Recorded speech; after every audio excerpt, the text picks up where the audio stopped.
values of integrity and good governance and responsibility are key issues. And so when the president calls out on, points out on incompetent people based on data, and the president is so passionate, he doesn't want to be distracted in delivering the 5 pillars, and I don't think he's going to be distracted by the meeting that was there at the Chewy House. We'll talk more about the meeting. And so why the president has to communicate to the country that, look here, there is work to be done for the country. The transformational agenda of the country is not a walk in the park. It requires commitment. It requires competence. It requires people working together. It requires the country moving out of ethnicity. And if you look at the way we'll talk about the ethnic part of everything. Kenya, and the president has been very keen. Honorable Susan, point taken. We must extricate our country out of ethnic conclave and ethnic mongering. And when you look at these guys who were in Bomas yesterday, allow me to ask you. Ethnic mongers who are so keen to try and pull down the development pillars of the president so that they can have an easy way in 2027. But I dare say, why do you think that this is not going to succeed? Thank you. And why then do you think, talking about merit and competence, why then does the president award incompetence? Has he awarded incompetence anyway? When he named his cabinet, 1 year later in 2023, August the 2nd at State House, he accused his ministers of incompetence. It wasn't accusing the minister, but he said some of you are reorganizing. What the president said, let us paraphrase, because not paraphrasing, it's what's on record. He said, you can be given a job, and you are very qualified in terms of your certificate, and you are unable to perform. We have seen it. We have seen even senior guys from the World Bank coming to government, and they are coming from World Bank. World World Bank is one of the most. We are not able to one of the most. Yes, is one of the this show cannot be about these two guys. World Bank is one of the most reputable institutions in terms of getting professionals, getting someone who has been interviewed, given a job to work with the World Bank, to come and be in executive, and he's unable. The point is, then, Honorable Ruku, I'm trying to ask you, why is the political class included? Allow me to ask you the question. Yes. Why then do you name your cabinet ministers, then 1 year later, after appointing them, you decry that they are incompetent, you know more than they do, they don't pick up your calls, they change clothes at airports? I mean, why then in the first place? I mean, it must be a rigorous process where competence is awarded on the delivery. And Kenya apparently doesn't lack the pool of professionals to drive any policy. Naming a cabinet is a political process. It's a political process. It's a political process. And remember, forming a government, you form a government politically. It's a political process. You became the end of government and end of state through a political process. So does the political process, Honorable Ruku, then give you the license to award incompetence? There is nowhere President William Ruto has awarded incompetence. Remember, there's nobody, actually none, who has been a cabinet secretary who does not hold a degree. Well, it doesn't. I mean, none. No. Then why did he decry? Why did he decry? It's about. Let's talk about the attitude. Yeah. Attitude of whoever has been given this position as a cabinet secretary. Let's talk about the motivation. What is this motivating you to wake up every day and go to that office? Honorable Ruku, it's a straightforward question. We have I'm asking you a straightforward question. And I'm trying to answer you. Yeah, in brief you can. Does the political process that you are yes, the appointing authority is a political process, is a political animal by himself. But when that power is invested and mandated in you by the Kenyan people, they expect you to award merit, competency, and qualification.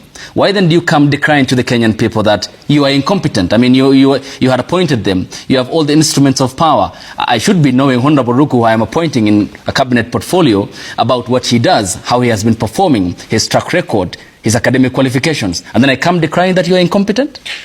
I hope we have seen not only in the cabinet, but also in other areas where someone will come and give you a lot of hope that indeed I can be able to perform this, do this assignment, and do this assignment with perfection. But whatever he does is totally opposite from what you expect him or her to do. Okay. So due diligence is therefore very important. Yes, Honorable Onyonka. Just allow me to get Honorable Onyonka. Gosh, I really don't know where to start, because it's like it's 25 paragraphs of our book. We have two tribes in Kenya. The tribe that steals, that mismanages the economy of this country, that employs its people according to their background in terms of location, where they were born or otherwise. It is a system whereby this tribe historically has always alternated between those who, tribe number one, that participates, disorganizing, breaking down this country, making sure that the systems which are in place don't work, making sure that everything that is supposed to be normal is abnormal, making sure that elections are never held as the law stipulates, planning on how these elections are going to be stolen, making sure that we completely, this one tribe. Then there is a second tribe which historically has fought for Kenya's independence from the colonial days, that has come up after independence, that has talked about the distribution of resources unequally, that has stood up and talked about this same thing we are calling tribalism. Kenya is a country, Ayuba. Now I can hear my brothers are kind of trying to throw what we call a red herring. Oh, you see, now these are tribalists who are ganging up. And you see these tribalists, they are coming in fight to fight because they are fighting for their tribes. And oh yes, it's because their tribe is bigger. When the Kikuyu community was voting for President William Ruto, and Gachagua said it, they knew he was not Kikuyu. They knew he was not. When historically Jaramogi was talking about, no, let us have a fair and equitable distribution of land in this country, and this distribution is from the historical injustices which have existed. Jaramogi was fighting for the Kikuyu community, talking about how some of them had been displaced. So this country has had two tribes. And I want my colleagues here to know that it has nothing to do with my race, my blood, my color, and my kinky hair, if that's what I have. It has nothing to do with it. Kenya is the only country, just like in America. Ayub, when you enter the United States of America, they tell you, you will be judged by the color of your skin and not the content of your character.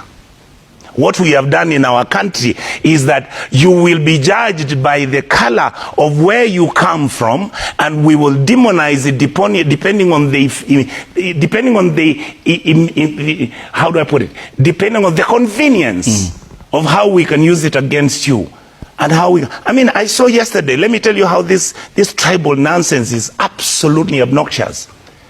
I saw my brother Duale saying that the two individuals, one who's in charge of EACC and the other one who's in charge of DCI, because people are questioning and we are oversighting their behavior and their performance in this government, he then said, we are telling them that they are not doing their job because they are from Northeastern. And most probably somebody is going to start saying, because they are Muslims. That's nonsense. What we've been saying is that if the president was doing his job, if the president right now had done certain things differently, we would be discussing here with my colleagues, discussing the advantages and disadvantages of those policy issues. Okay. But when we get the power, and this particular thing, Ayub, has nothing to do with President Ruto. That's how we are. When we are given an opportunity to employ Kenyans, what do? We employ our tribesmen, we employ our friends, we make sure that it is an exclusive arrangement which exists conveniently. Whether it's in the military, whether it's in the teaching profession, whether it is nursing, at least nursing, somebody has to have a grade. So the argument my brothers are talking about, that this is a group of disenchanted tribalists who are ganging up because their tribes are the ones who are, or if they get power, they will then benefit. That is not what the agenda is. The agenda is very simple.